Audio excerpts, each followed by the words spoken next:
This is a presentation for the Cascade Mineralogical Society on our field trips for the coming year.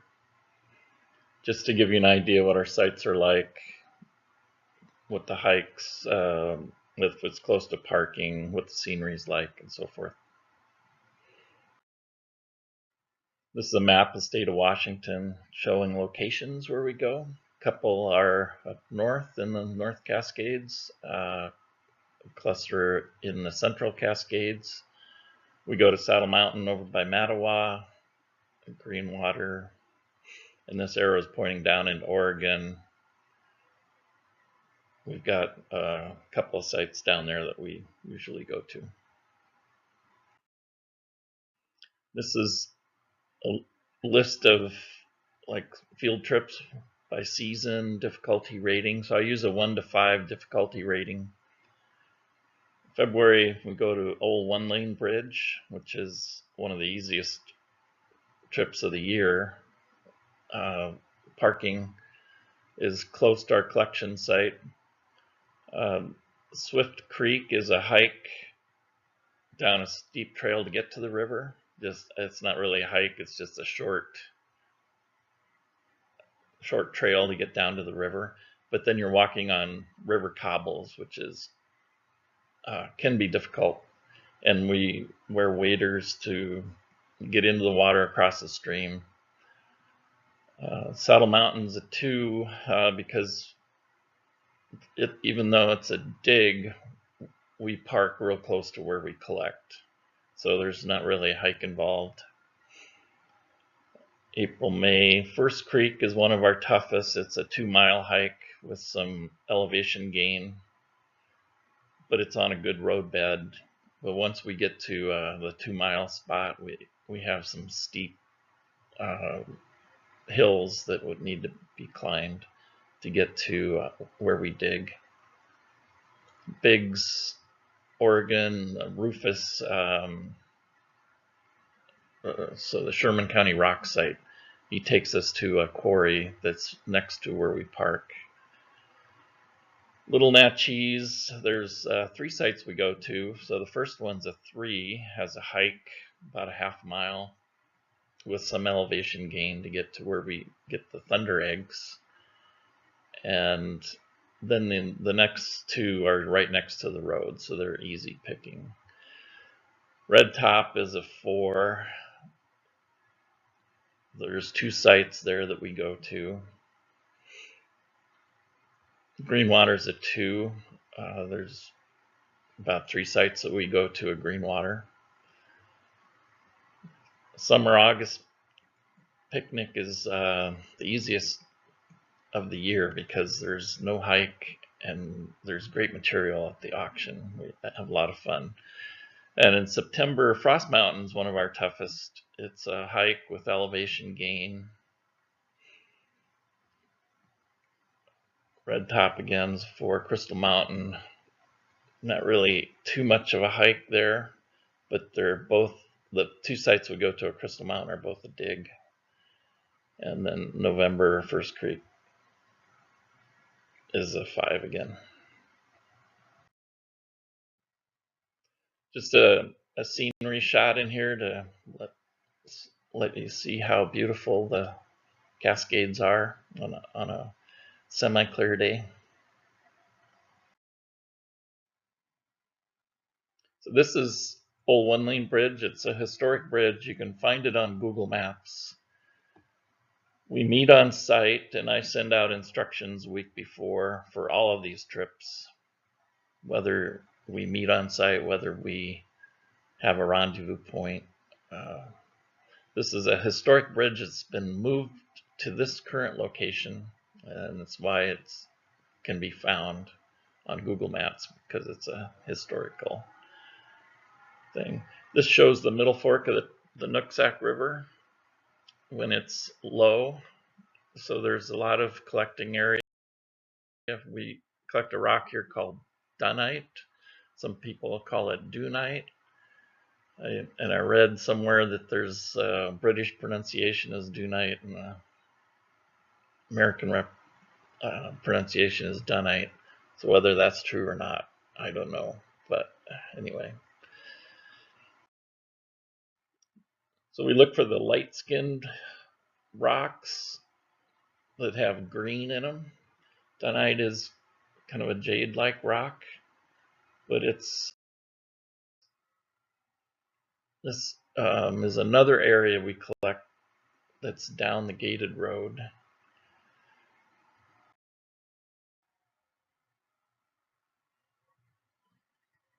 So that was about a third of a mile to get down to this location. Last year, right by the bridge was really flooded because of heavy rains that week.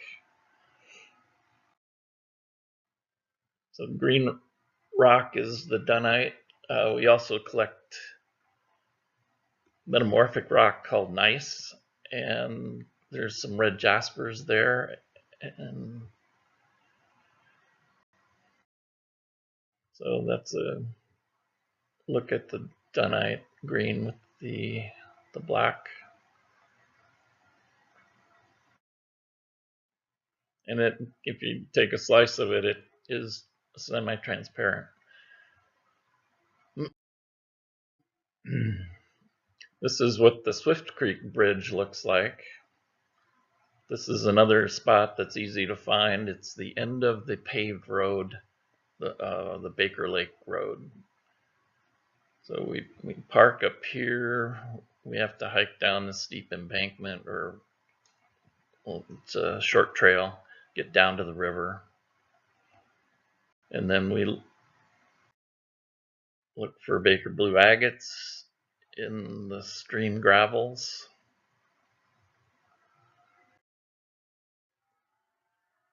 We usually wear waders, but you can see this guy in the front, he just has sandals and shorts on.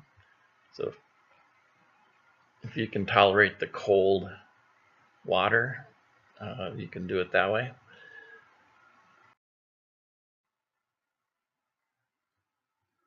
I like to go when the reservoir is at its low point. And so this is a shot when the reservoir is down. Another shot when the reservoir is down. So we've got a much wider area to collect from when the reservoir is low.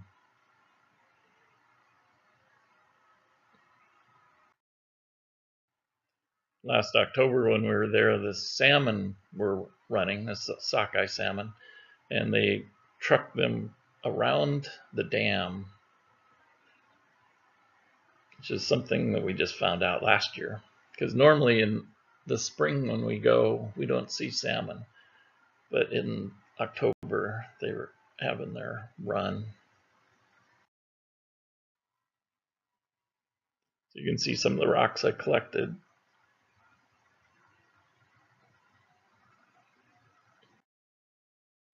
This is a foliated gneiss, which has some really great patterns in it. You can cut these, they're really hard and dense. They do polish.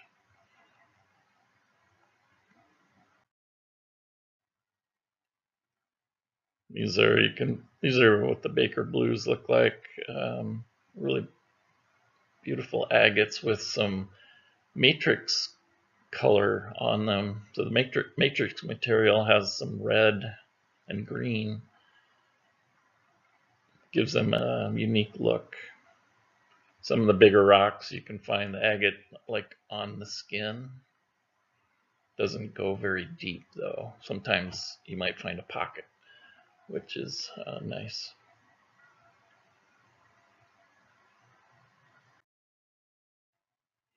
That's a shot of Mount Baker.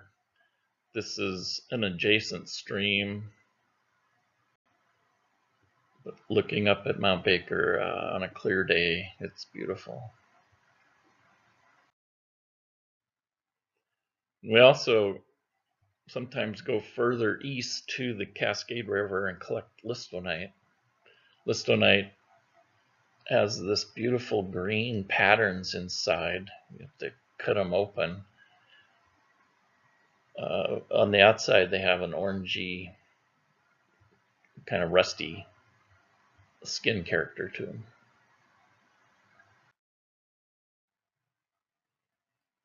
March and April, we go to Saddle Mountain. You can see Saddle Mountain doesn't have any standing trees on them. We collect petrified wood here, or opalized wood in some cases. You can see down below in the distance that is Mattawa down there. And this is a shot of cars caravanning up the road. You can see we're headed up into these hills here, and the road gets really rough when you get up there. So high clearance vehicle is recommended. Notice the sign says stay left for Saddle Mountain. Beautiful spring flowers this time of year.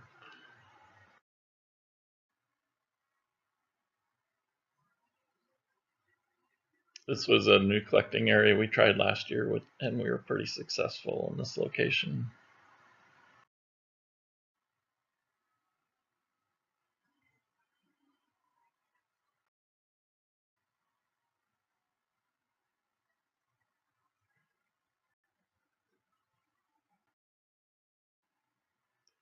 That's a tray of petrified wood that I collected on one of the trips.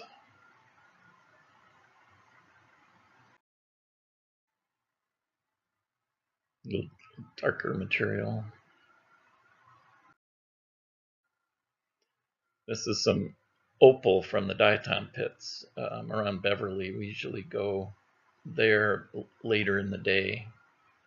Make sure if you go there that there's no crews working. They mine the diatomaceous earth, which is the white powder, and they leave these chunks of opal behind.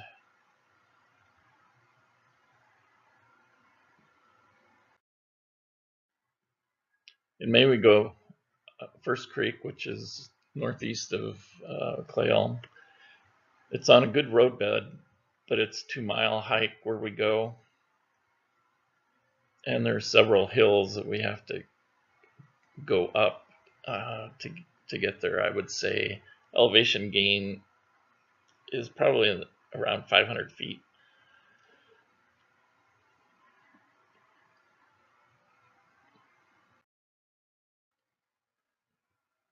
So this is from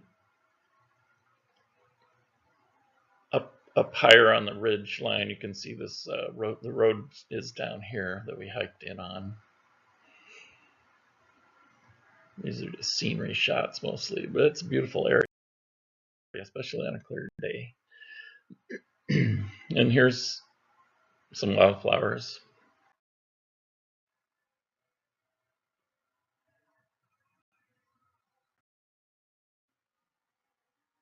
Some shots of some of the material I collected one of our trips. Crystal-like piece. It's a jasper, beautiful green colored jasper. This pattern was really nice. These two are, the last one, this one, are unusual for this site. But this waterline agate nodule is fairly common to find up there. We call this a waterline pattern because the layers have built up just, like they were standing water in a pocket.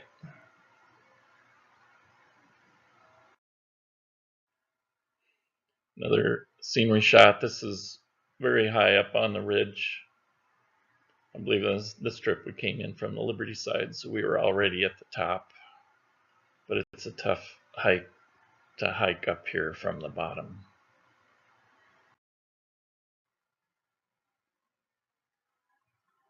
Another scenery shot.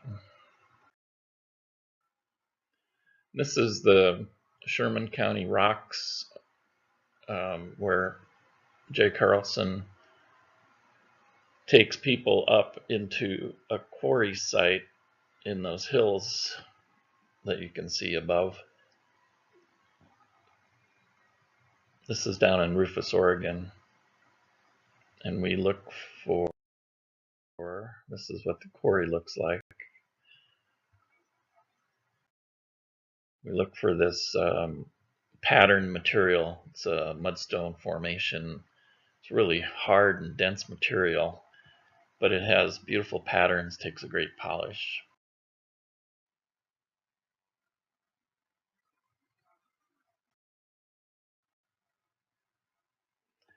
This year he's closing the quarry to rework it and reopening in the fall of 2026.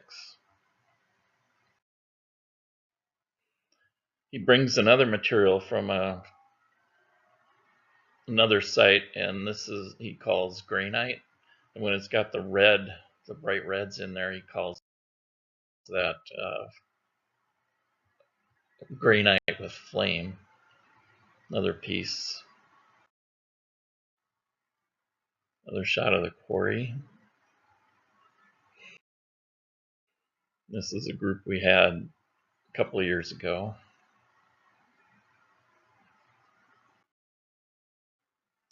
And I threw this shot in. The polka dot mine closed last summer permanently. The people that were operating this business lost their leasing rights.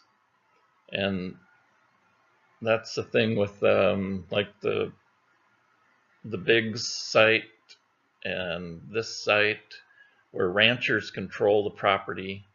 They own the property, and then they sign a lease agreement with somebody that's going to mine the materials out of there for us rockhounds. And both the last site and this site were pay sites, so you pay for what you collect. As I think in both cases it's $5 a pound. But in this particular mine, they were letting people come in and actually mine out of the blue agate layer. And they gave us all vests and hard hats, and this was a reservation type of scenario. This was, boy, that agate was so hard in that seam. But now, again, this is closed. We haven't heard what the plan is, if they're going to lease it to another vendor or what they're going to do with this site.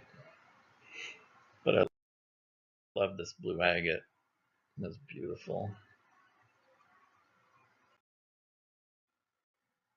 Again, it's called the Polka Dot Mine. I know Richardson's Rock Ranch had some of this for sale. Wasn't the nice blue, but it was more like this material.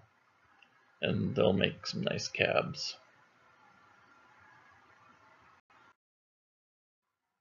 In June, we go over Chinook Pass to Little Natchez. We collect thunder eggs, lily pad jasper, and leaf fossils there. So this is a hike, about a half mile.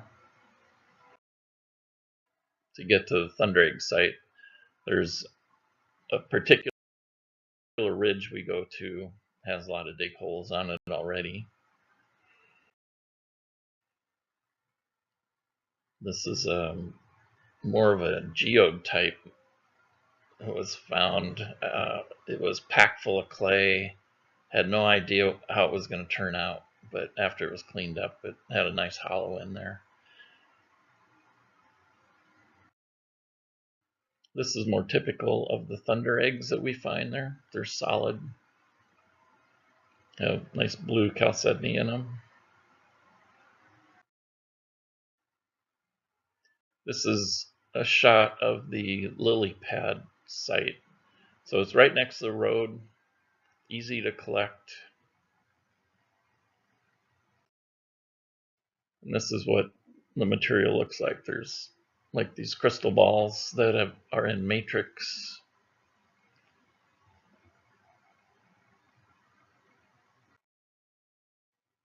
And this is the third site, which is the leaf fossils.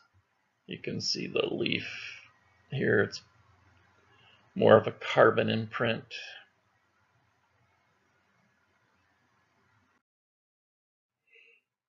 There's another leaf. So this is mudstone formation. You want to bring a putty knife that you can kind of peel the layers of the mudstone open to expose these fossils. Coming back across the mountains, I like to stop and appreciate the views of Mount Rainier. It's really beautiful on a clear day.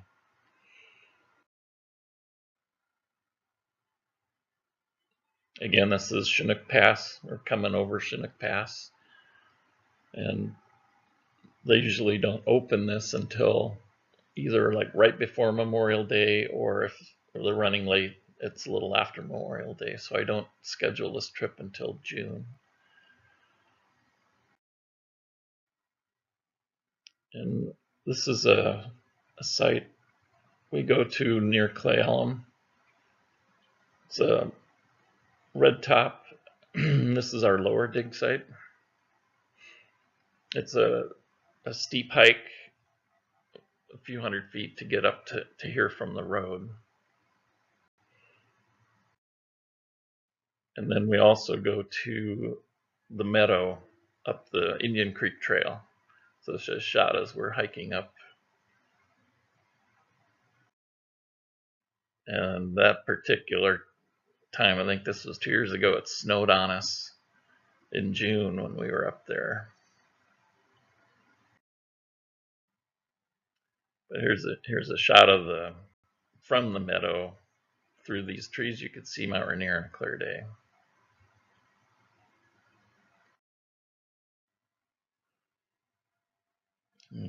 Bag of material somebody collected, not me.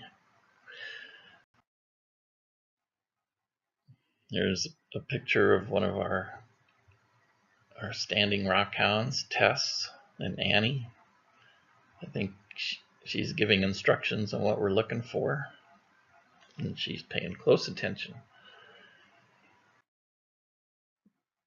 This is a tray of material that I've tumbled from our lower dig site. A lot of purple jasper seam agate comes out of that site, and then a mixture of like reds and golds and blues, Tianaway grays.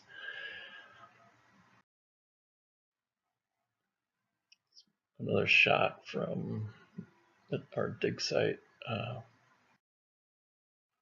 This is a fortification agate. You can see how these lines in the agate formed from the outside inward. So we call this pattern a fortification.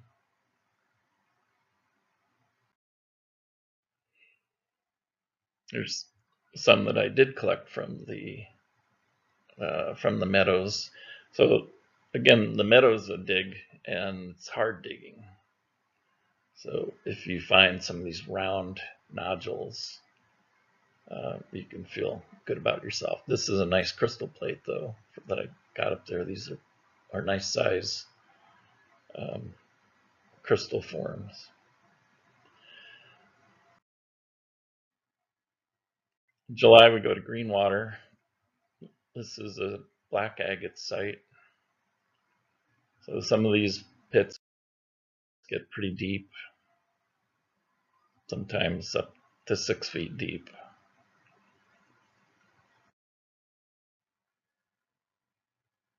And this black agate has amazed me because it can be massive. I've got 3 large ones in excess of like 30, 40 pounds, and one that I think is about 80 pounds. This tray has some red and green jaspers in that we find in a site up FR70. After the pavement ends, we go up the gravel. This is black agate and tan jasper from the black agate site. We also dig opal out of their common opal.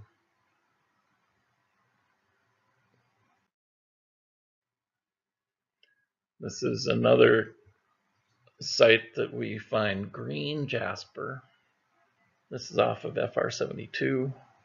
It's a very steep site. I don't usually bring large groups here because I don't like when people climb up higher and then people down below get underneath them, and then there's rocks and material that are coming down from above.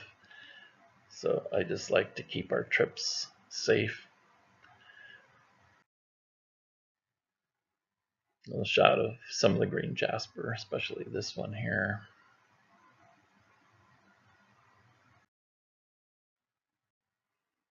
Another shot of Mount Rainier. In September, we go to Frost Mountain. This is a hike, and it's a long forest road to get here. I think 30 miles on forest road. And the hike is about a half mile from where we park. But I love the material that we find here. It has beautiful views up here.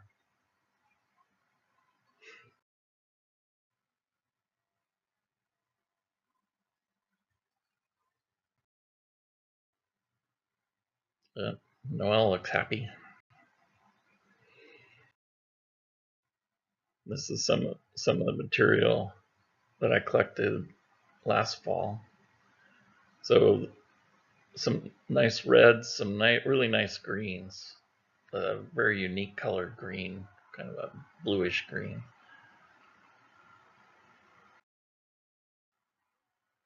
And material that's known as Tahoma agate. So kind of unusual agate formations.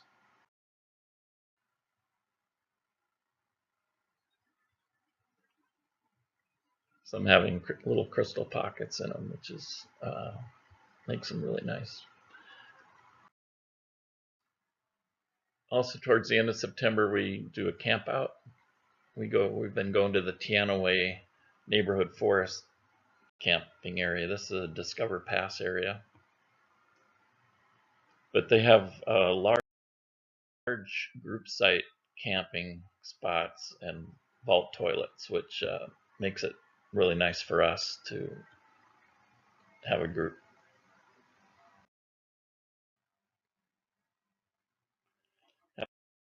Have a group camping site.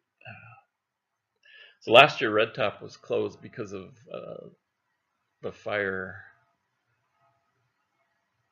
the Neighbor Mountain Fire, I think it was called. But we went up the Yellow Hill Trail, and we did find material up there. It wasn't as nice as Red Top. We usually like to go up the backside to our Red Top sites, but this did work out. This was burned out from the Jolly Mountain Fire 2017. Nice fall colors though.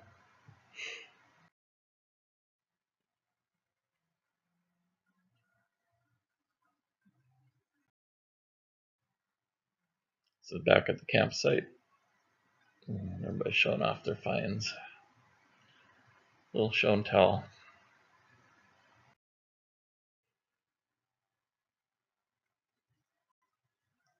Couple of fire bowls.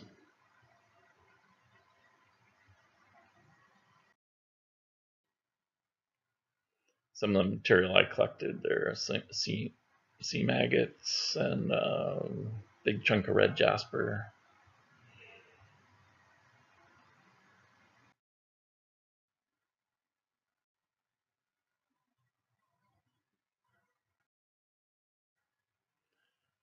And then we also go to Crystal Mountain in October.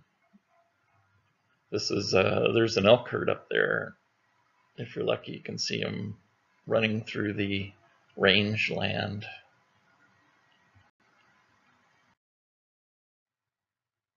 This is a site from Crystal Ridge, or a shot from Crystal Ridge. Again, areas of Crystal Mountain was burned out in 2017 by the Jolly Mountain Fire. This is a hill we go to for geodes. So this is what our geode site looks like. No shade here, but we're finding some pretty big geodes, crystal line geodes. This one has an amethyst pocket in it. You can see the purple.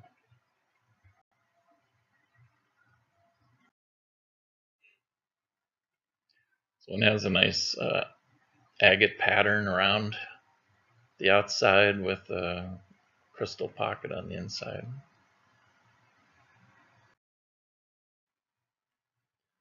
And the second site we go to at Crystal Mountain is a dig site for agate and jasper.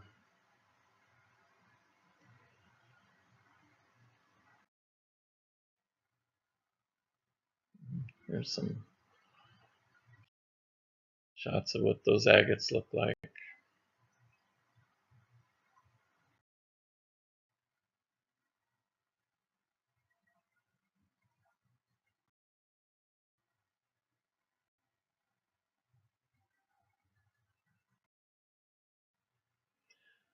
So that's the end of slides from our trips. I want to point out that on our web page, Cascade Mineralogical Society web page, we have a Field Trips tab. So you click on this arrow to get a drop-down list, and you can go to the upcoming field trips. It'll only show the next 10, but once a trip is done, it rolls off and the next one shows. And I've also created a list of upcoming events. So this, you can see the whole list of the year, all the upcoming trips, and the picnic date and Christmas party date, meetings, that sort of thing on the upcoming events.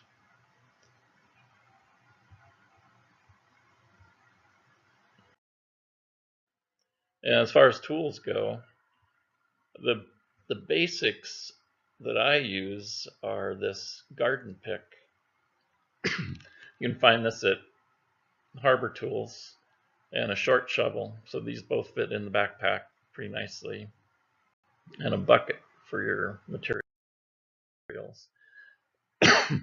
Nice pair of sturdy hiking boots, collecting bags, good pair of gloves, hat and sunglasses.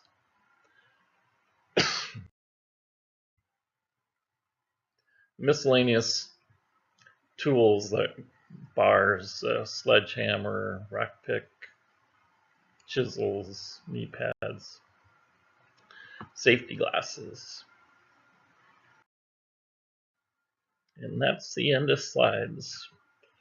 Oh, excuse me. Started losing my voice.